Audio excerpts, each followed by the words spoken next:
This episode is brought to you by Amazon. Sometimes the most painful part of getting sick is the getting better part. Waiting on hold for an appointment, sitting in crowded waiting rooms, standing in line at the pharmacy, that's painful. Amazon One Medical and Amazon Pharmacy remove those painful parts of getting better with things like 24/7 virtual visits and prescriptions delivered to your door. Thanks to Amazon Pharmacy and Amazon One Medical, healthcare just got less painful. At Verizon, anyone can trade in their old phone for a new one on us with Unlimited Ultimate, which means everyone in your family could get a new phone and stay on your family plan, keeping you close. Hey, Mom, you seen my toothbrush? Yeah, I'm almost done with it. Oh, maybe too close. Trade in and additional terms apply. See Verizon.com for details. Welcome back to Mama Mystery. I am your host, Kelly. And I am your co-host, Austin. And by now, you've surely heard so many documentaries and podcast episodes about how Scott Peterson is guilty. But I want to talk about the other side of the case, facts that you should probably consider, because if they are true, they would point to Scott's innocence. I think anytime you look into a case or you're a juror on a case, you should carefully weigh the evidence from both sides. But all you ever hear is that Scott is guilty, and here's why. So when I did my deep dive on Casey Anthony, I went through the points that were made by the defense and argued each one of them with proven facts, because at the time she was coming out with this documentary declaring her innocence and people were actually believing her. And I just thought it was important to consider that the things that were not highly publicized, and those things coincidentally pointed to her guilt, despite her being acquitted. Now, in this case, we're sort of doing the opposite, because Scott was convicted of murder, and while you hear so much that points to his guilt, like he's a cheater, he's a liar, listen to the tapes, the things he told Amber, he's a sociopath, I get it. He is a terrible person. There's just no denying that. But there are some facts that make me question his guilt. And at the end of the episode, we're just going to have to weigh the things that are inculpatory and exculpatory and decide if he got a fair trial and a fair conviction. Ooh, this is going to be good. We have a lot to talk about. Buckle up. It's going to be a very long episode.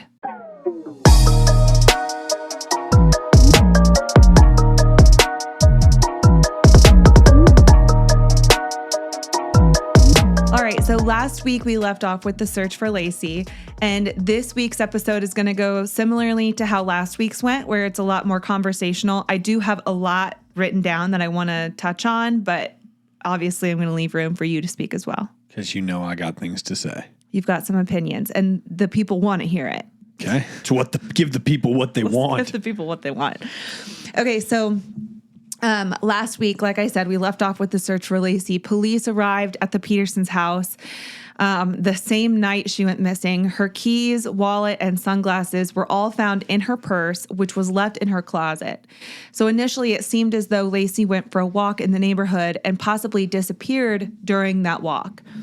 Laci's family was very supportive of Scott, calling them this ideal couple, the couple that everyone wanted to be.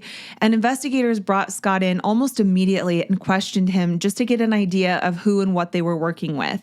And this is very standard in any missing persons case. The husband is usually the first suspect. And he told them that he had been out fishing at the San Francisco Bay, and exactly where he was fishing, which we'll get into. But within 24 hours, it was actually less than 12 hours, the police announced that to the public. They put out a press release saying, we have this girl missing. Her husband, came home from fishing at the bay, and she wasn't home. No way. Yes. Because that's where she ends up being found. Exactly.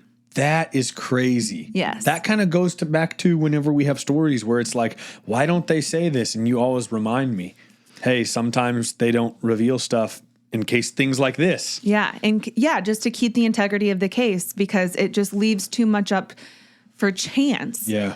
Okay, so we're going to, we'll get into that, obviously. I want to point out that everything Scott told investigators about the 24th, the day that she went missing, was proven to likely be true. So here are some examples.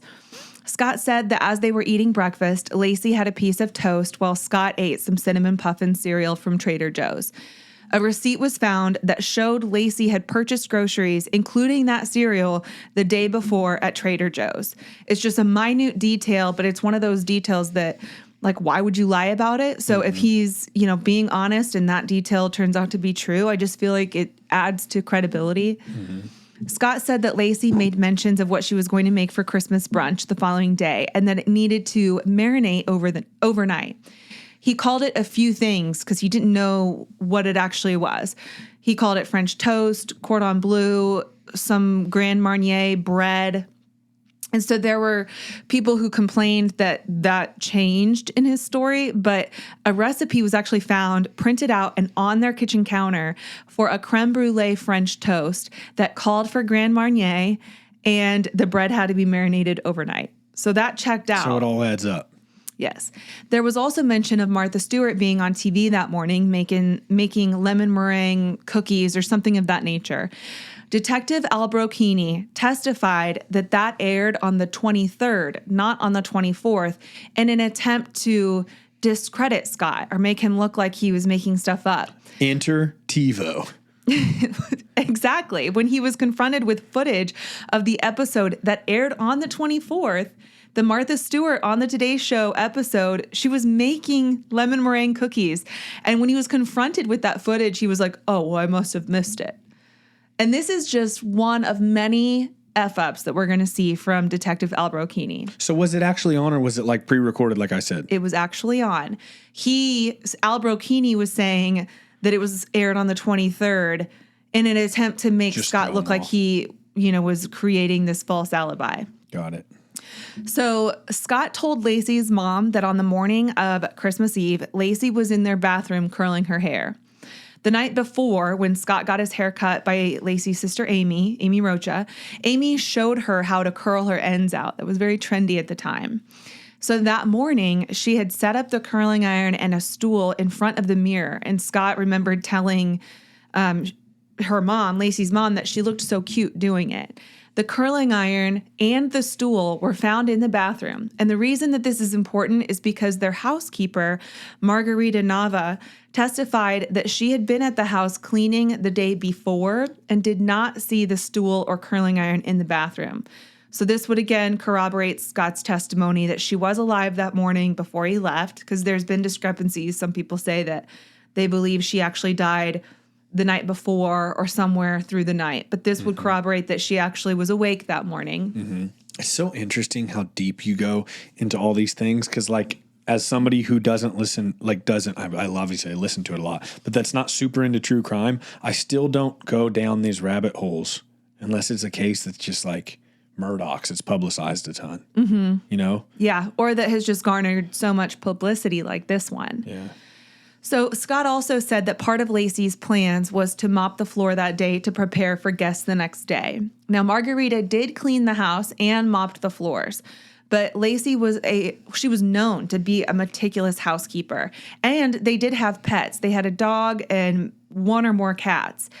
Laci allegedly said that she wanted to mop just the entryway where the dogs and cats came in and out. So Scott filled the bucket for her so that she wouldn't have to do it and carry it around.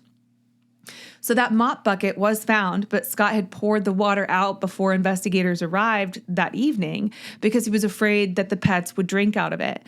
And initially, their reaction or their initial thought to seeing that he had these cleaning supplies out was like, oh, what are you cleaning up? You cleaning up a mess of a crime that you made? And why would you need to be mopping if she had just mopped the day before? But you have to consider that, first of all, like I said, they had pets. She's a meticulous housekeeper. And their house was very, very small. So if she's just mopping the entryway, that's like 10, if that, square feet of space. It's not that big of a deal.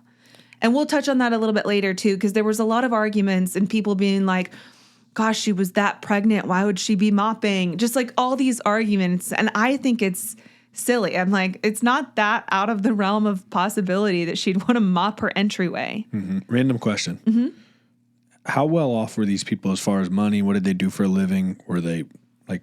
So Scott was in ag sales, and Laci was a part-time substitute teacher. And so their financials come up later. We'll talk about that because that was one of the potential motives that people tried to say about this life insurance policy, and that he was hoping to get this big inheritance that Laci was set to inherit. We'll touch on that, but they weren't living well beyond their means, and Is the neighborhood like suburban? Like, what's the neighborhood like? The neighborhood is, I'm trying to think of how to explain this, like, or how to relate it to something you'd understand, but it's all these like single level ranch homes. They kind of look like bungalow style. They're pretty small. They're close together. Got it. And you got to think this is like kind of Southern California. So yeah, these houses are pretty small. Okay. It's like I'm watching. But they're nice. I'm trying to like watch a movie of what you're explaining inside my head.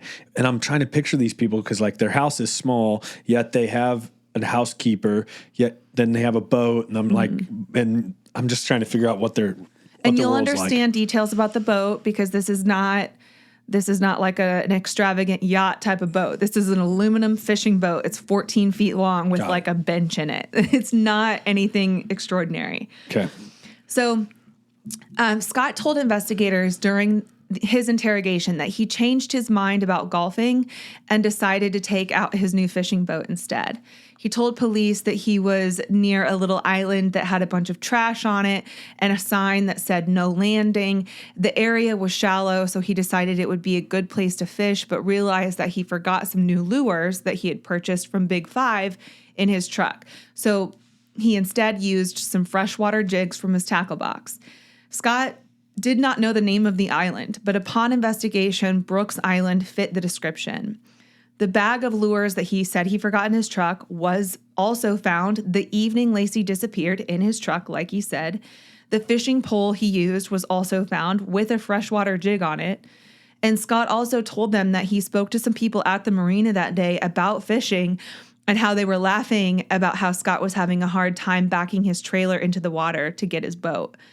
And the people he spoke to were found and corroborated his story also. And I think that this is important because if Scott was really dumb enough to dump his wife's body in the bay, why would he instantly tell police that's where he was? Right. He immediately offers that up to be like, yeah, I was fishing here all day. I mean, wouldn't you try to lie at least a little bit? Like, I just think it's kind of interesting that he literally is like, no, this is exactly where I was. I talked to people. Here's my ticket to prove that I was there. I mean, it just seems... Yeah, he seems like... irresponsible if you're trying to cover something up. Yeah, like he's just being truthful because he doesn't have anything to do with it. So there are common arguments to combat all these facts, like, oh, well, Scott could have gotten on the computer to act as Laci in an effort to create a ruse. Or that, he set up the curling iron and the stool to make it look like she was alive that morning, or that he would set up all these things. Wouldn't that be the most subtle ruse that he could create, though? Wouldn't it be more compelling to use her phone and text people acting as her? But to make two searches on a computer, one for a scarf and one for an umbrella stand, which they actually weren't searches. They were like links from a Yahoo homepage, I believe. But to think like, yeah, this is totally what Laci would do. This is going to make them believe that she was alive. I don't know. I just think that there were more ways that he could have fabricated that part of his alibi if he was intentionally lying about that. Yeah. And the same thing can be said for the curling iron scenario. He'd have to be paying attention to the fact that Amy showed Laci the night before how to curl her hair and then set up a scene where Laci was trying the technique that she learned. So are we really going to suggest that he is such a genius that he's thinking that far ahead to make it look like she was alive when she wasn't? Right. He's giving every details that you wouldn't think would matter if he didn't do it. You're just, okay, I'm just going to tell you exactly how the day went from the start. Yeah. Another argument. So I put on our Instagram story that if people had questions about this case or things that they wanted us to touch on or get our opinions on, they could go to mamamystery.com and there's a message box on the page where you can send us messages anonymously if you want to. And so we did get some responses, and we're going to touch on all of those. One of the questions was, why would Laci mop the floor if they had just paid their housekeeper to do it the day before? Again, I kind of touched on this, but I don't think that this is that odd. I think if Laci is known to be this meticulous housekeeper and they have pets that may leave footprints in the front entryway, it's not beyond the realm of understanding that she would want that to be clean. I think that's something that people look into because of this story, but like because of there's a problem going on. But like you vacuum all the time. Like Kelly loves vacuum lines, and the kids might run all over them. And like if she were to randomly get out the vacuum and do it again 3 hours later, I wouldn't be like, that's weird. Yeah. But we look at this as weird because someone was of all killed. the circumstances. Yes. Yeah. And the entire house, in fact, is only 1,800 square feet. I ended up looking that up because I just wanted to understand 1,800 square feet. That's not that big. I mean, it wouldn't be out of the realm to mop the entire house if that were the case. So now let's talk about this boat, because many people believe that Scott bought the boat because he premeditated this murder and always planned to dump her body with the boat. And all of that so that he could start this new life with Amber Frey. When investigators mentioned the boat to Laci's mom, Sharon said, "What boat?" adding to this compelling argument that he had these nefarious plans for this boat and that he was keeping it a secret. And then it's this piece of shit boat. Well, not only is it a piece of shit boat, but this was actually the fourth boat that Scott owned. One of Scott's friends, Jody Maligi, told investigators on January 4th of 2003, so this is about a little over a week after she went missing, that Scott had mentioned wanting to buy a boat weeks prior to Thanksgiving. Okay, Scott didn't meet Amber Frey until November 20th of 2002, only 8 days prior to Thanksgiving. So he meets Amber Frey and is instantly like, this is the one I'm going to kill my wife for. I'm going to buy a boat and plan this whole thing. Right. That just doesn't really make sense in my mind. Another friend of Scott's, Brian Ulrich, told detectives on January 4th that Scott had been discussing buying a boat for over 3 months. And these friends didn't even know about Amber Frey yet, so what reason would they have to make this up in Scott's defense? Why would his friends lie about this before they even knew about Amber and before Laci's body was ever found? So there is a theory that Scott researched the tides and currents in the bay prior to going out to the marina. This was in one of the messages that we got. This seems so reaching, just in my opinion. Maybe in the true crime world, it's like, let's talk about this, but it seems so reaching to me. You know, I feel like I have a really hard time trusting anything at face value, whether it's on the media, whether you hear it even on a podcast. Okay, you can even hear it on my podcast, and I would suggest that you go confirm everything that I'm saying. You can, bring me whatever facts or evidence that you have, any of the court transcripts. There's so much out there that you could dig through. And you'd be open-minded to it. Oh, I totally would. And I am. I still am open-minded about this case because I still don't fully know how I feel about it. But the thing about the tides, it's easy to say, oh, Scott was researching the tides and currents in the bay prior to going to the marina. So he obviously was planning this out and wanted to know the best place to put her body. That's what it's like. They're trying to compel you to think that. But in all of Scott's computer usage shown during the trial, only about 30 seconds account for any material that contained charts for the San Francisco Bay. 30 seconds. Is that long enough to really study and understand the tides and currents of what's going on? Okay, so see, I thought this was like a weird thing. That's interesting. Because here's 30 seconds. If you know what you're talking about, if this dude's boating for years and been boating for years and he knows the bay and he knows what he's looking at, that's some time. I mean, if you really know what you're looking at, think of if you said, what's the weather going to be tomorrow? Well, shit, you get on the Weather Channel app and take 6 seconds and you know the weather. But here's the thing. It's not even a page dedicated to only that. It was like this page about all of the fishing marina and like reservation Okay, stuff. so it could have been way down on the page. Right. It could have been on the page, but we don't know that his eyes were actually locked in on just that. Regardless, I think that's interesting.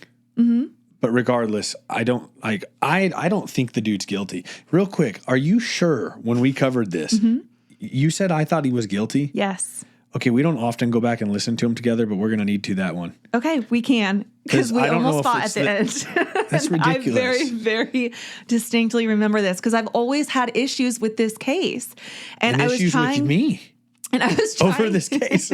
I did have issues with you after that case. You had issues with me. Yeah. But there are just so many things. And when you look at just the facts that were displayed on the media, just a few simple things, sure, it makes him look guilty as sin. But when you think about all these other things, it's like, but that doesn't really make sense. And it just makes you question. So we're going to keep going because I don't want this to take forever. This dude's been locked up since, right? Yes. Crazy. Okay, go ahead. So Scott's boat was a 14-foot game fisher aluminum boat. And the defense argued that this boat was not stable enough to dump a body from. And they even attempted a reenactment and videotaped it. And when you watch this video, it does make you wonder how anyone would be able to dump a body or anything heavy for that matter from this tiny boat without it capsizing or tipping over or taking on water. So in this video, and you have to think the bay, it's windy, there are waves. And if you're really actively in the middle of the day trying to dump a body from this boat, I mean, it showed this guy trying to unload a dummy that was the same size and weight as what Laci was. I almost want to watch this reenactment video just to see if it's like cheesy or if it's like No, what it okay, looks I'll like. show it to you real quick.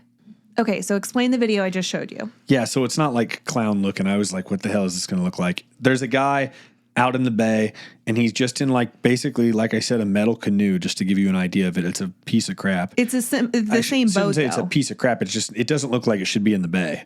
And anyways, when he tries to throw this dummy over, you can see the back end of the boat like kind of taking on water, and then it ends up flipping over.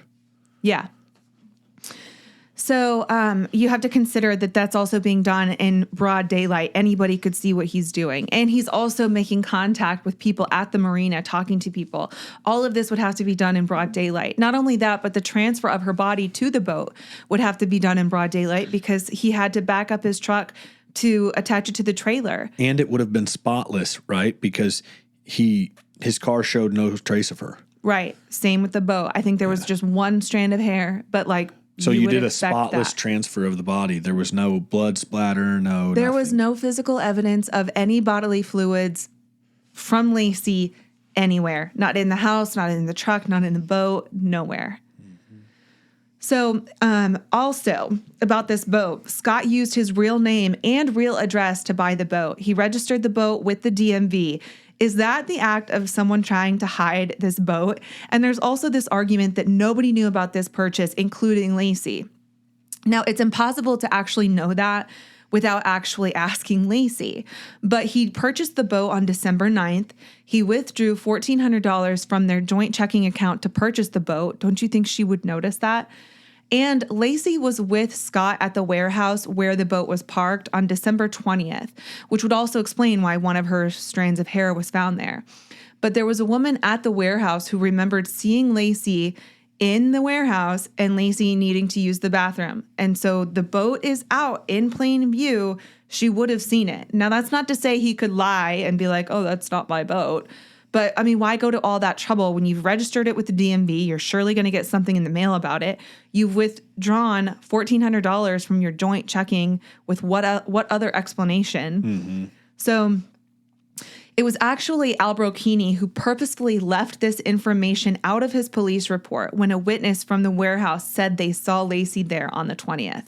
Now, why would an investigating officer leave that out of their report? This is just one of many things that Al Brocchini left out or carefully omitted from his investigation because he had his eyes so set on Scott Peterson. So now we're going to talk about the anchors because there's been a lot said about these anchors. So it's often been said that Scott made at least 5 anchors, but only one anchor was found, suggesting that the other anchors were used to weigh down Laci's body in the water. So the man who sold Scott the boat wanted to keep his own anchors. And these were like homemade anchors made out of concrete and rebar. And you just put them in like a tin can or a pitcher. And those are your anchors, okay? So the man who sold him the boat wanted to keep his own. So Scott researched the cost of anchors. He found that it would be $30 to buy a new anchor or $3 to make his own with a bag of concrete. He told the police that he used a 2.5-quart painter's bucket to make the anchor and that he placed a rebar loop in the concrete for a handle to tie the rope to. And then the remaining concrete that was left over, he said he used on his driveway to repair some cracks or holes or something. Loose concrete was found next to his driveway, confirming what he told police. Detective Albrocchini said there were multiple rings of concrete dust found at the warehouse, indicating that he made more than one. But the pictures show only one real circle, and it just happens to be the exact size of a 2.5-quart painter's bucket. So again, we're kind of like making something out of nothing. Like you're trying to make your narrative fit the evidence or the evidence fit your narrative. And it's just shoddy police work. It's lazy. Mm-hmm. So their finances, we're going to talk about the finances.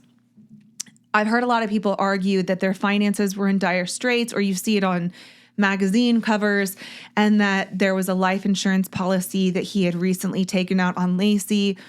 In fact, the police told Laci's family on January 15th, about 3 weeks after she went missing, that Scott was having an affair and that he had recently taken out a life insurance policy on Laci. The police told her family that the same day.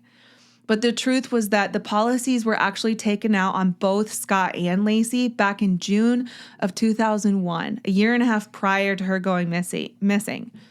And their financial planner testified in court that Laci's was worth $100,000 while Scott's was worth $250,000, but that it was Laci who thought they should be the same amount. So they upped hers to $250,000. It was Laci's choice though. Mm-hmm. But again, when you're only feeding them information that fits your narrative, like, hey, they upped the life insurance on Laci, but they leave out the fact that it was done 18 months prior. Mm-hmm. And then they add in the fact that he was having an affair. It, of course, is going to make you think the absolute worst. Did his affair come out before like all of this investigation began or early in the investigation? Yes. So we'll get into Amber Fry and how she came forward and everything. It's actually coming up next. So besides all of that, there's really no evidence to support that Scott would have gained anything financially by killing Laci. Again, there was actually an inheritance that she was supposed to receive once her grandparents passed away, and it was worth like over $1 million, I think maybe even over $2 million that was going to be split among her and her siblings. Mm-hmm. But they weren't dead yet, and with Laci being gone, Scott would receive nothing.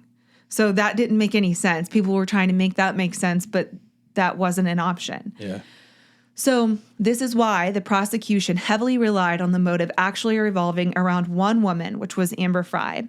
They believed, and so do many others, that Scott killed Laci because he did not want to have this baby and wanted to start a new life with Amber Fry. So let's talk about it.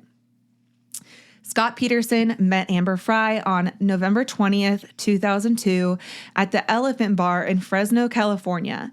They were actually set up by a mutual friend, and after a few drinks, they went to a Japanese restaurant for dinner before they spent the night together at a hotel in Fresno. During that dinner, Scott lied to Amber multiple times about upcoming travel plans, like how he had a fishing trip to Alaska over Thanksgiving, and a trip to Maine with his parents for Christmas, and a trip to Paris for New Year's Eve since he would have to be in Europe for business all through January. So he's essentially making himself unavailable for the near future. Mm-hmm.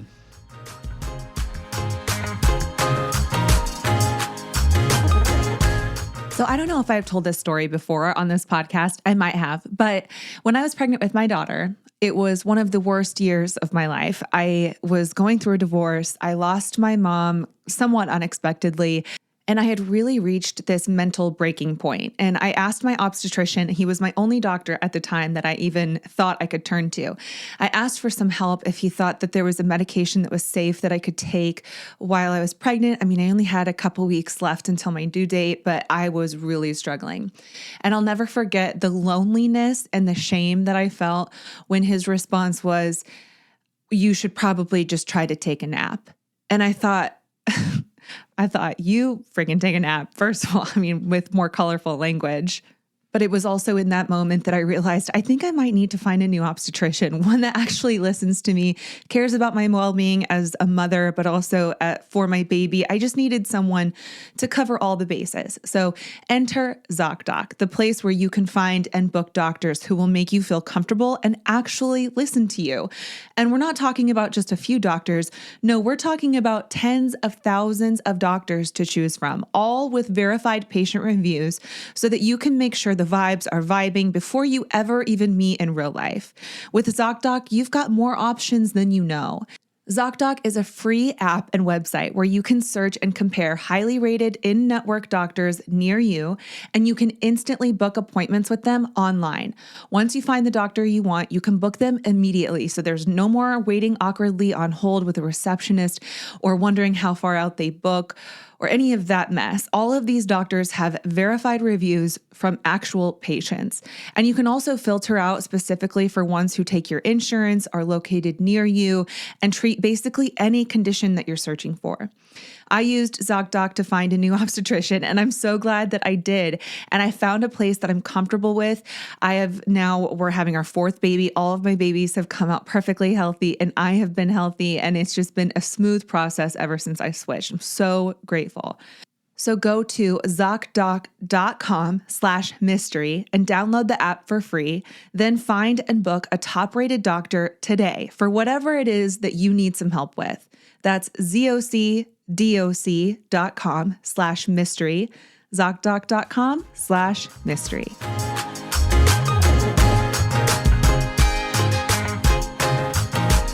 Over the next 4 or 5 days, there were 5 phone calls between Scott and Amber. And according to their phone records, these calls lasted a grand total of 18 minutes. From the 25th to December 1st, Amber and Scott did not talk and they did not see each other because Scott was in Southern California with Laci. But when they got back, Scott did spend the night with Amber on December 2nd and 3rd. On December 6th, Scott received a call from one of Amber's friends confronting him about being married. This friend is named Sean Sibley, and Scott told Sean at first that he was not married, but then he called back about an hour later and he was like, actually, I was married, but I lost my wife.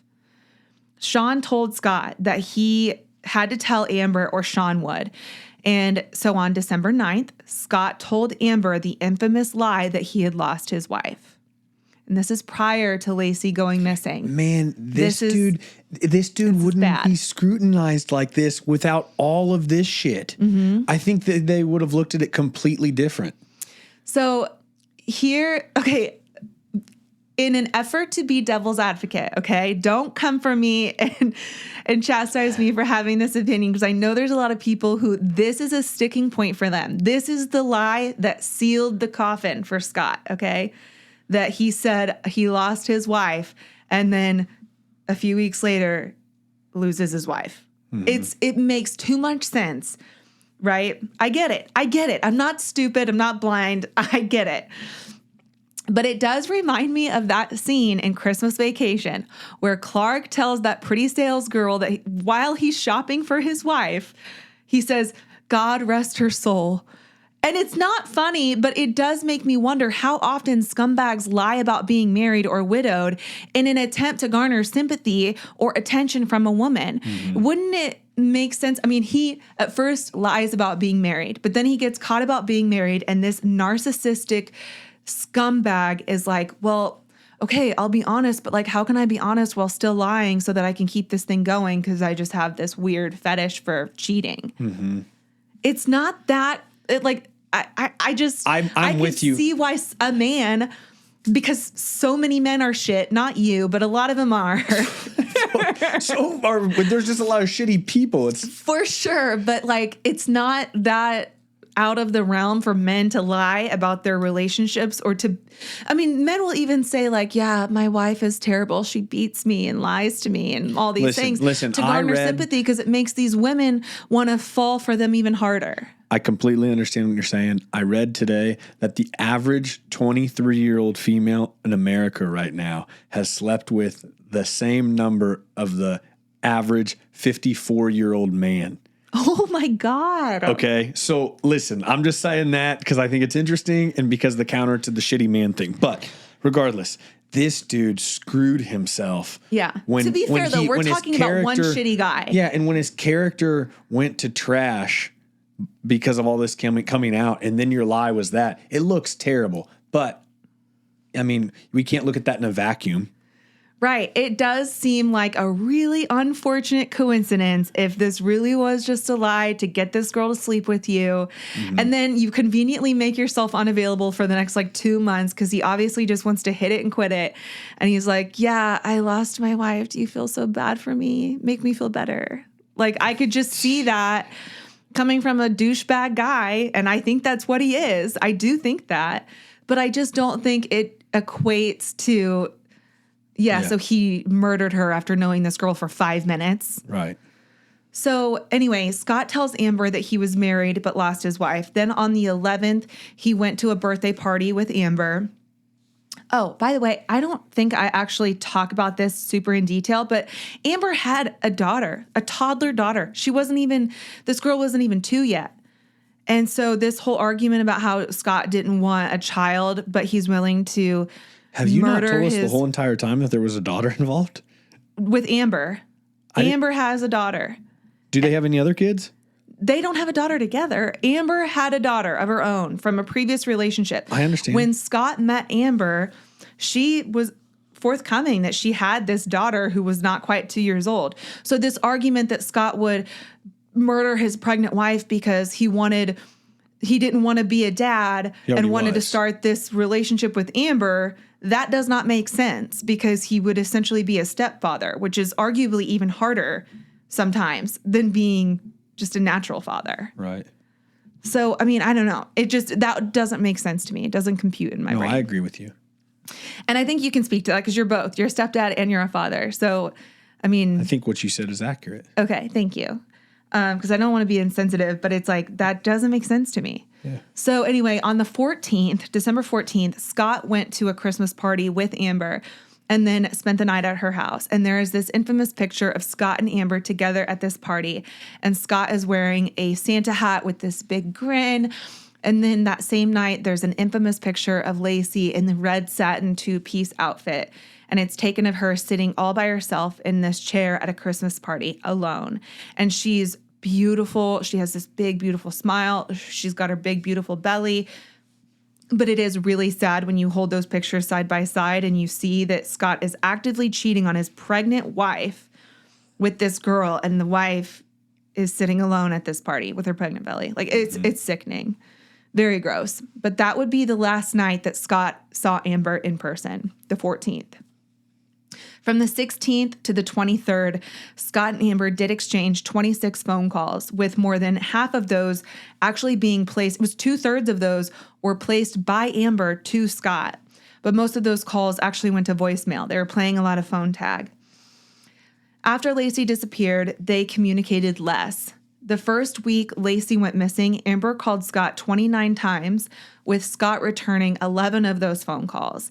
And at this point, Amber didn't put it together that Laci is his wife or that he's married. She didn't know. Oh, no shit. Not at this point. It wasn't until December 30th, 6 days later, that a friend came to Amber with information proving that Scott was the husband of the missing woman in Modesto. And at this point, this story is starting to spread like wildfire. And I don't know if maybe Scott just didn't expect it to spread like this, because this is kind of before social media where everything is so instant and right in your face. But can you imagine if this happened in 2020 and not 2003? So many things would be different now than they were 20 years ago, for sure. But so Amber is confronted with this information, and so she immediately calls the police to tell them about their relationship. And they meet her the same day at Radio Shack and buy equipment to attach to her phone so that she can start recording their phone calls. And she has to pretend that she has no idea that Scott is married and that his wife is missing. And this is all in an effort by police to hopefully trap Scott into some sort of confession. Shout out to Radio Shack. I mean, this is one of the smart things that the police did do. This is one thing that they can get some props for in regards to this case, is that they coached Amber to basically be this pawn for them. And I mean, without these recorded phone calls, the jury's opinion of Scott might be different. Informants were still common then, right? What? Like that's what she would essentially be as an informant. I guess. Yeah, sure. Okay. So December 31st, 2002, Scott really sealed his fate. If it weren't bad enough that he was cheating on his pregnant wife who then went missing, there is a recorded phone call with Amber. And at this point, she's still pretending not to know about his marriage or Scott's missing wife. And he is still maintaining the lies that he originally told her, that he was in Paris for New Year's Eve. And in reality, the candlelight vigil for Laci was about to start in 10 minutes. And he called Amber, pretending like he was in Paris. No. This stuff is weird. I do have the audio, so I'm going to play that for you now. Hello? Amber. Hi. Amber. I can hear you. Amber, if you can hear me, it's New Year's. I know. I can hear you. Amber, it's New Year's here. Are you there? Yes. You having a good time? Amber. Hey, Happy New Year's. Happy New Year. I wanted to call you. Thank you. Amber, are you there? I'm here. Amber, I wish you could hear me. I'm on the, I think that you're there. I'm near the Eiffel Tower. New Year's celebration is unreal. The crowd is huge. The crowd's huge? Amber. Yes, I'm here. Amber, if you're there, I can't hear you right now, but I'll call you on your New Year's. Okay, I'll hear from you then. Amber, miss you. I'll see you soon. Okay. I hope.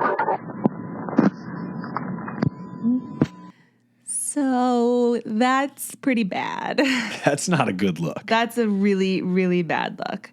To think that you're about to attend the candlelight vigil for your missing pregnant wife. Her family is there. They're all distraught, crying, shaking because they are sick over her disappearance. And you are calling your girlfriend, pretending you're in Paris.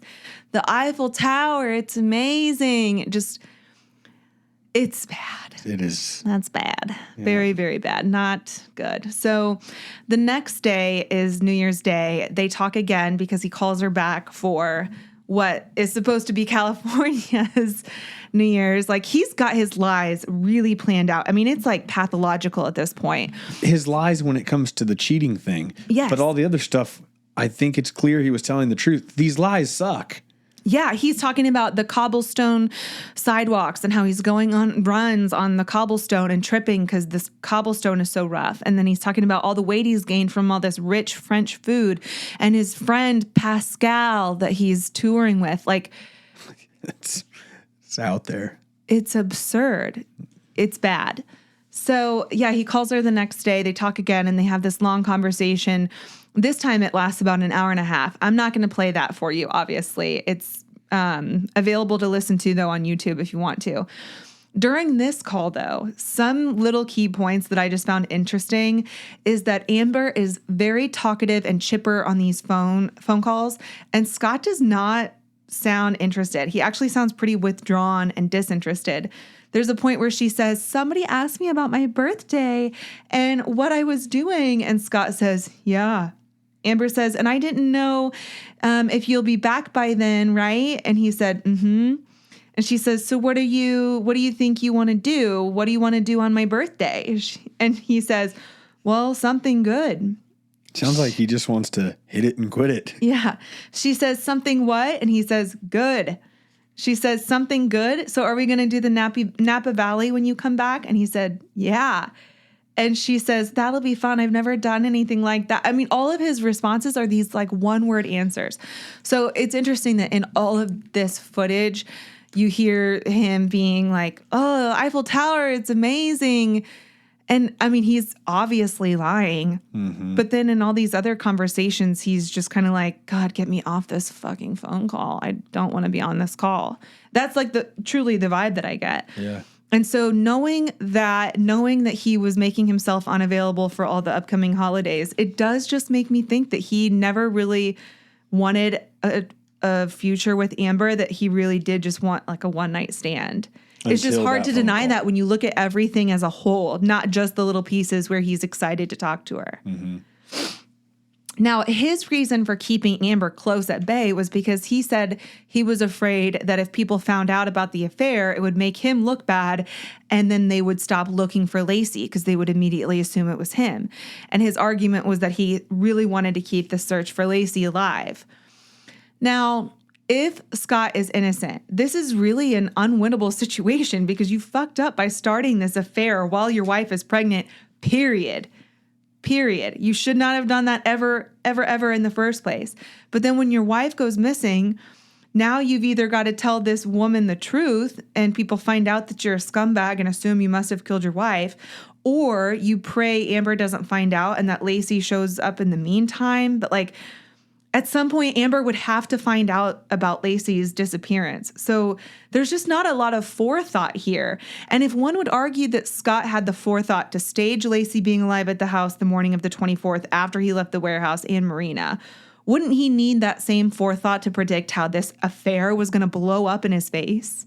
Maybe he didn't assume that it was going to garner as much media attention and national media attention as it did. But again, you either can say he's this genius with a lot of forethought and a pathological liar, or he's this other guy who's caught in a really unfortunate situation because he's a liar and a Play in scumbag. deep water and you might drown. This dude is in deep water. Yeah, he has sank. Yes. So they talk every day from January 1st to the 6th, and then things change on the 6th when Scott finally confesses to Amber that he has been lying to her this entire time. The majority of their contact was actually initiated by Amber, but if Scott was that desperate to have this life with Amber, he never really acted like it. He'd say the right thing, but it was very robotic and insincere. And listen, like I said, I'd play all the recordings, but it's just forever. However, there is one phone call that I found to be very damning and gross. And this is after he already admitted that he lied to her about everything. They have this back and forth after he admits it, where she's like, we never need to talk again. And he's like, I get it. And then she calls him the next day. And it's just like, okay, I don't know how much of this is you being coached by police or Sounds like a lot of that. Yeah, it's very confusing. But on February 10th of 2003, this is another one of those things that makes me question his innocence, because I'm like, this makes you look guilty as heck. So on February 10th, 2003, Scott surprised Amber with a gift for her birthday. Her birthday was February 10th. He told her to go to a hospital parking lot in Fresno, and there, waiting for her under a tree, was a grocery bag, like a Trader Joe's paper grocery bag, filled with presents for her. Amber testified that in the sack, and there is a picture that shows all of this in the court documents. I did have to scour to find it, but I wanted to confirm because I was like, man, if this is true, this is really messed up. And it's freaking true. There's pictures to prove it. So in this sack was a card, a necklace, a Norah Jones CD. And this is when she was famous for that song that's like, come away with me. You know what I'm talking about? I don't know what that is. It's like back from 2004. Very, very popular at the time. There's also a can of wildflower seeds and a silver box. And then she also sent he had also sent her this other parcel to her office with some books and a little purse for her 2-year-old daughter. Okay? A lot of thought went into this. Oh, hold on. It's February 10th. That was Laci's due date. Oh, man. Yeah. The due date happened to be Amber's birthday. This stuff makes his character just go to complete shit. There is absolutely no explaining that away. You've already admitted that you lied about everything. Everybody knows your wife is missing. Now everybody knows you've been having this affair, and you still have the audacity to go out and buy gifts for your freaking girlfriend and go hide them and stage this romantic little scavenger hunt on what happens to be the day your son was supposed to be born. Oh man, that's pretty pathetic. That's beyond pathetic. Beyond. Like I can't even come up with a decent word. It's so bad. So on April 13th of 2003, a couple was walking their dog along the shoreline and came across the remains of a deceased infant. The next day, partial remains of a woman were also found nearby, and it was confirmed to be Laci and Connor. So Laci's body was found wearing beige pants and a maternity bra, but her body was severely disfigured from being in the water so long. It was basically just a torso that they found.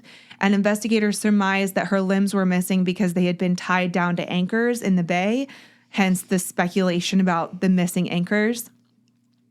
5 days after Connor was discovered, police arrested Scott on April 18th, which was Good Friday.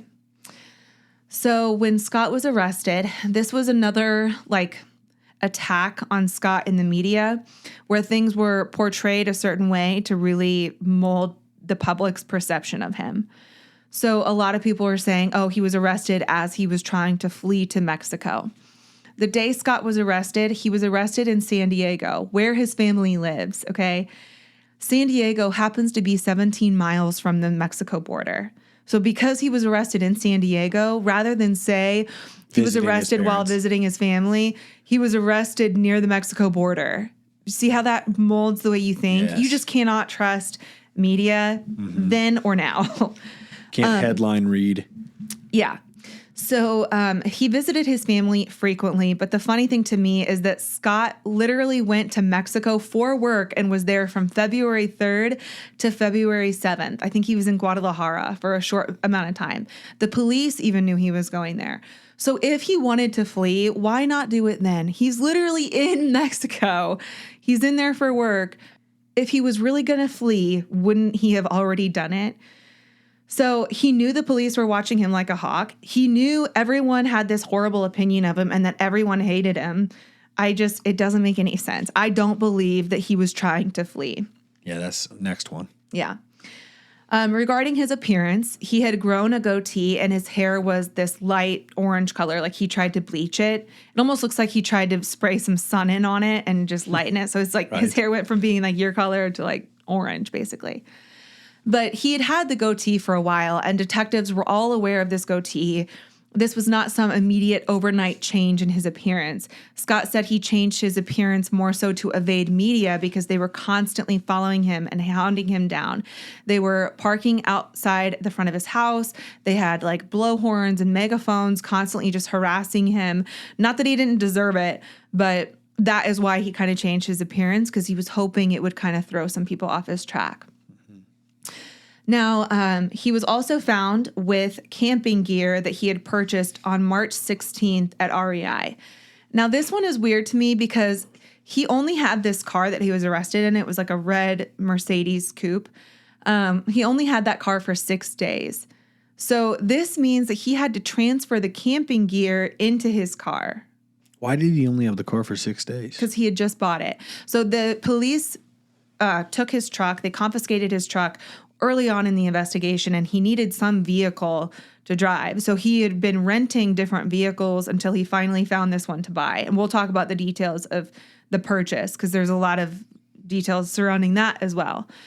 How long but also, is if you're trying, we're nearing the end. Okay, I just feel like it's been a long one, but it's so good. Well, you're also with Ed, so I feel like time is a distortion right now. Onward. So another thing about this car is that it's this red Mercedes. If he's really trying to hide, why pick this like red, very noticeable, easy to spot car? Right. But again, the camping gear being found in his car when he purchased it March 16th. I mean, I guess maybe it's not that weird. If he purchased it and then had it in his car because he couldn't go home and he was staying at people's houses or whatever, and he, bought this car, he had to put his belongings into it. So maybe it's not that weird. I don't know. That's not strange. I guess it's not. It's like I moved my backpack over. Yeah. Like oh, he had a backpack. He was trying to flee. Yeah, he was on the run. Okay, so he also had $14,000 in cash with him. $8,000 of the cash was from the sale of his Dodge Dakota pickup. The buyer paid him in cash, and then Scott's mom, Jackie, withdrew $10,000 in cash from an old account that she shared with Scott by mistake. And this was all proven in court with receipts and bank statements. But Jackie withdrew this $10,000 in cash. She gave it back to Scott so that he could put it back in the account. And then she went to the correct account from her own personal account and withdrew the $10,000 that she originally wanted. And she did that on April 17th.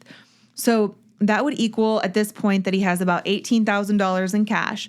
But 6 days prior to his arrest, he had bought that used car in which he was pulled over, and he bought it with cash for $3,600, leaving him with roughly $14,440 in cash.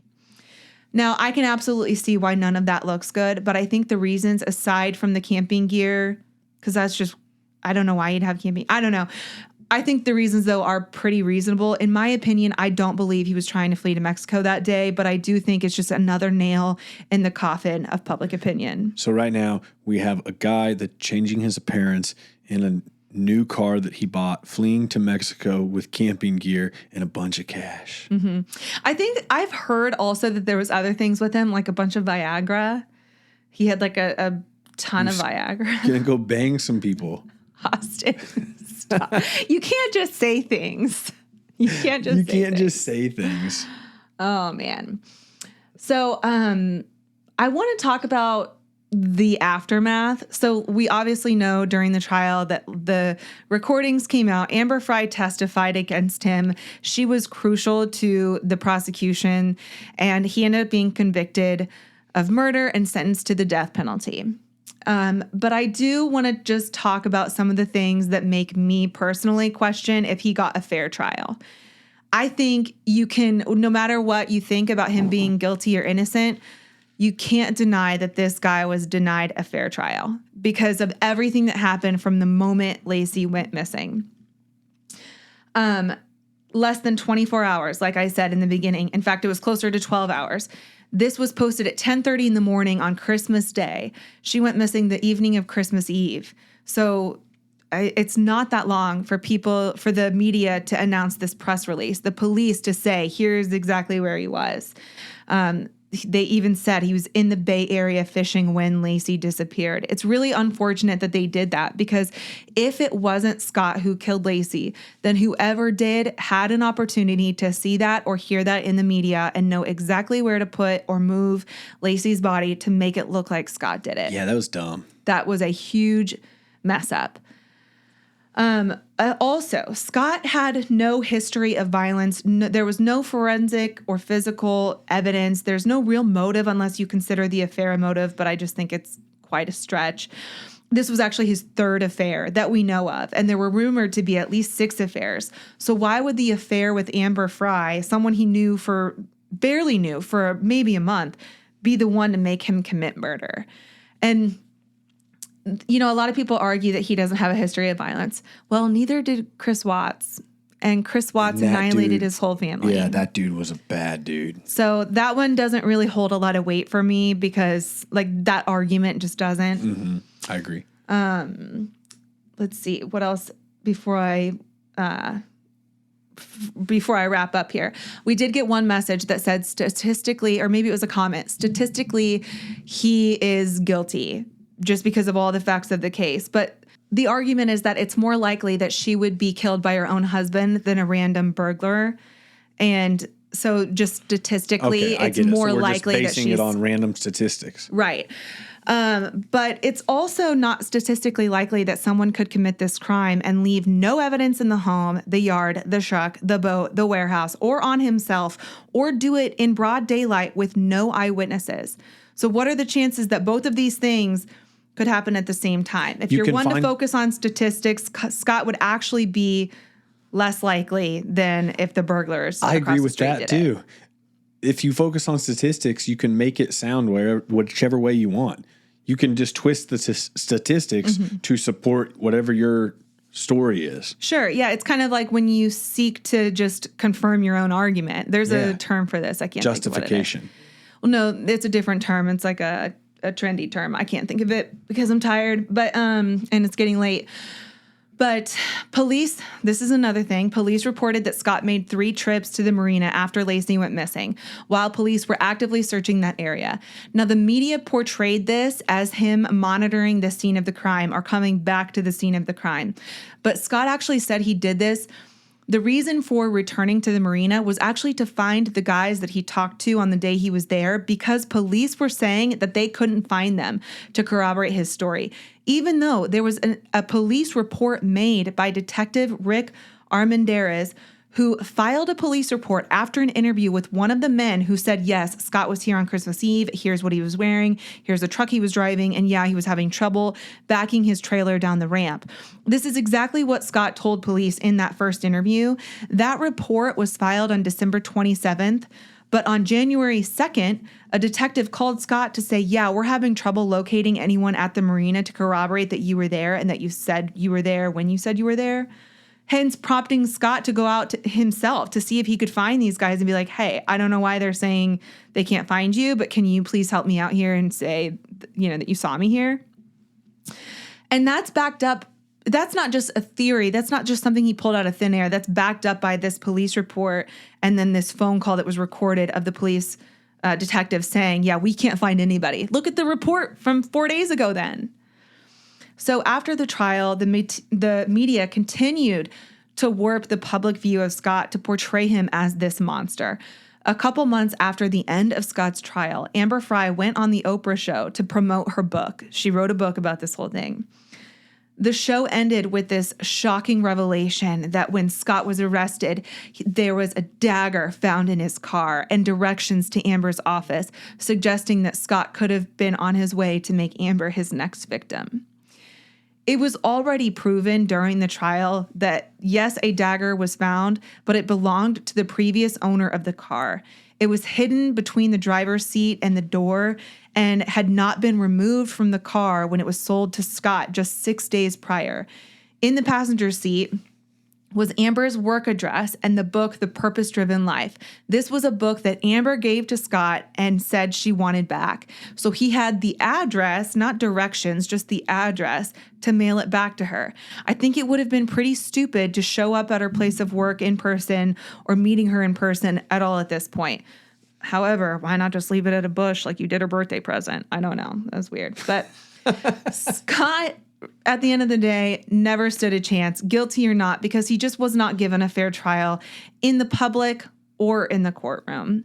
And so that is ultimately where I land on this case. Do I think he did it? Like, do I think he's guilty or innocent? Man, I don't freaking know. I go both ways. I really, really do. The orange van thing, though, it was. Yeah. So when you consider the witnesses that were never followed up with, and people can say, oh, witnesses aren't reliable all day, but there were at least 12 within the first week. I can understand saying, oh, one eyewitness might not be reliable, but when you come up with 12, that's a lot. That's a lot. And so there was a documentary recently done about truth and lies about the murder of Laci Peterson. Al Brocchini, this cop, goes on there and he's like, oh yeah, the witnesses who said that they saw a pregnant woman walking their dog. Well, there was another woman in the neighborhood who was pregnant and had a golden retriever and was walking her dog. So we confirmed that it was her. That's not true. The pregnant woman did not have a golden retriever. She had a dog. It was not the same dog. It wasn't even a close resemblance to the dog. So, and again, you never followed up with the original witnesses. So to try and twist it and, redirect people's thinking to be like, oh no, the witnesses, they saw something else. I'm sorry, no, I'm not buying it because you never followed up with them when you had the chance. That right there, red flag to me, because if those witnesses saw her walking, Scott is innocent, period. No matter all the shit that he did after, it doesn't matter. It would mean that he could not have killed her, period.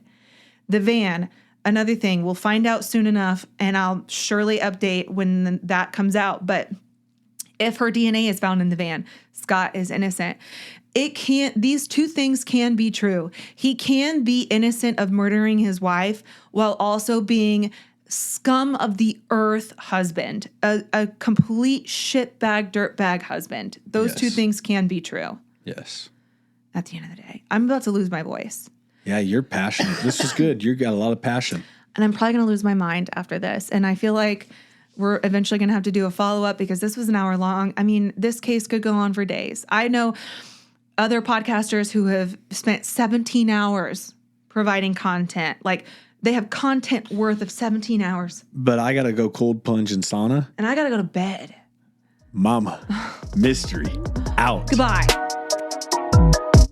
If the glove fits, you must have quit. No, it's if it don't fit. Oh my gosh.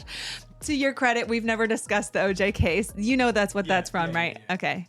Anyways. How did that even sound? Probably not great. Just delete that part.